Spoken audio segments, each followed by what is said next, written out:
Mega brother Nagababu ఒక character artist గా ఇండస్ట్రీలో మంచి సక్సెస్ ని చూసిన సంగతి తెలిసిందే. హీరోగానే వెండితెర అరంగేట్రం చేశారు, కానీ ఎందుకో ఆయన్ని అభిమానులు స్వీకరించలేకపోయారు. దీంతో మెగా తమ్ముడు అయినప్పటికీ కేవలం సినిమా హీరోగానే ఉండిపోవాలనేటువంటి లైన్ గీసుకోకుండా క్యారెక్టర్ ఆర్టిస్ట్ గా కొనసాగించాడు. అలాగే కొనసాగిస్తూనే ఉన్నారు. ఇప్పుడంటే రాజకీయాల్లో బిజీ అయ్యారు. త్వరలో మంత్రి కూడా కాబోతున్నారు. కాబట్టి బిజీగా గడుపుతున్న లైఫ్ లో చిన్న బ్రేక్ తీసుకుని ఎంజాయ్ చేయాలి అనుకుంటున్నారా? అయితే వెంటనే ఆర్వీ వెకేషన్స్ ప్రైవేట్ లిమిటెడ్ ని సంప్రదించండి. మరిన్ని డీటెయిల్స్ కోసం సంప్రదించండి 7997979960. సినిమాలకి బాగా దూరం అయ్యారు, కానీ ఒకప్పుడు ప్రతి శుక్రవారం విడుదలయ్యే సినిమాలో నాగబాబు ఖచ్చితంగా ఉండేవారు. పవన్ కళ్యాణ్, రామ్ చరణ్, అల్లు అర్జున్ సినిమాల్లోనే కాకుండా ఎన్టీఆర్, మహేష్ బాబు, ప్రభాస్ సినిమాల్లో కూడా నాగబాబు నటించడం మంచి గుర్తింపు తెచ్చుకున్నారు.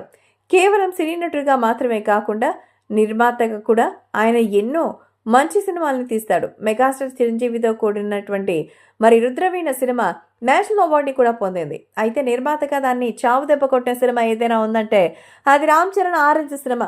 మగధీర లాంటి ఇండస్ట్రీ హిట్ తర్వాత రామ్ చరణ్, బొమ్మరిల్లు భాస్కర్ కాంబినేషన్లో తెరకెక్కిన ఈ సినిమా ఆ రోజుల్లో భారీ అంచనాల నడుమ విడుదలై ఘోరమైన డిజాస్టర్ ఫ్లాప్గా నిలిచింది. ఈ సినిమా కోసం చేసిన అప్పులు తీర్చలేక నాగబాబు ప్రాణాలు తీసుకోవాలనే ప్రయత్నాలు చేసిన విషయాన్ని ఓ ఇంటర్వ్యూలో చెప్పుకోవడం సంచలనంగా మారింది.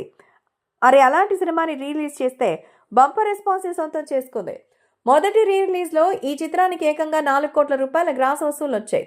ఇప్పుడు వ్యాలంటైన్స్ డేని పురస్కరించుకుని రెండవసారి రిలీజ్ చేస్తే రెండవసారి కూడా సెన్సేషనల్ రెస్పాన్స్ని సొంతం చేసుకుంది.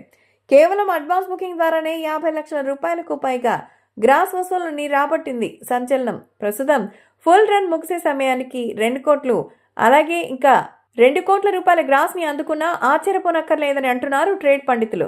ఈ సినిమా రిలీజ్ సందర్భంగా నాగబాబు మాట్లాడిన మాటలు ఇప్పుడు సోషల్ మీడియాలో బాగా వైరల్ అయ్యాయి.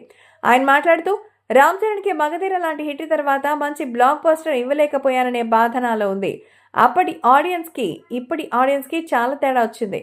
జనరేషన్ మారిపోయింది. అందుకే ఆడియన్స్ ఇప్పుడు ఈ చిత్రాన్ని ఇంతలా ఎంజాయ్ చేస్తున్నారు. మొత్తానికి రామ్ చరణ్ కెరియర్లో ఈ చిత్రం క్లాసిక్గా నిలిచినందుకు ఆనందంగా ఉంది. నిర్మాతగా నేను ఫెయిల్యూర్ని, అందుకే 2010 తర్వాత నిర్మాతగా వ్యవహరించడం వదిలేశాను. నాకంటే మా అమ్మాయి బెస్ట్ నిర్మాత అంటూ చెప్పుకొచ్చారు నాగబాబు.